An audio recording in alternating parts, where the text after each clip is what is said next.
കൊല്ലം കൊട്ടാരക്കരയിൽ ബാറിലെ ജീവനക്കാർക്ക് നേരെ ആക്രമണം. ബാറിൽ മദ്യപിക്കാൻ എത്തിയവരാണ് ആക്രമണം നടത്തിയത്. സൂപ്പർവൈസർക്കും സെക്യൂരിറ്റി ജീവനക്കാർക്കും മർദ്ദനമേറ്റു.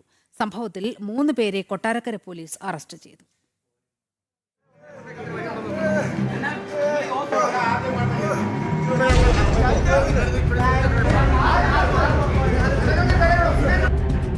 കഴിഞ്ഞ ദിവസം രാത്രിയിലായിരുന്നു സംഭവം.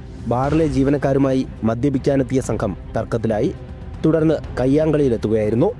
ബാറിന് ഗേറ്റ് പൂട്ടിയ വിരോധത്താൽ ലിജിത്, ജയകുമാർ എന്നീ ജീവനക്കാരെ മദ്യലഹരിയിലായിരുന്ന പ്രതികൾ മർദ്ദിക്കുകയായിരുന്നു. സംഭവം അറിഞ്ഞെത്തിയ സൂപ്പർവൈസർ വിഷ്ണുവിന്റെ കാലിലൂടെ കാർ കയറ്റി ഇറക്കുകയും പ്രതികൾ രക്ഷപ്പെടുകയുമായിരുന്നു. സംഭവത്തിൽ കൊട്ടാരക്കര പോലീസ് കേസെടുത്തു.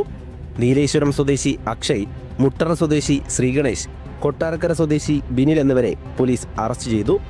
വൈദ്യപരിശോധനയ്ക്ക് ശേഷം കോടതിയിൽ ഹാജരാക്കിയ പ്രതികളെ റിമാൻഡ് ചെയ്തു. ജനം, കൊല്ലം.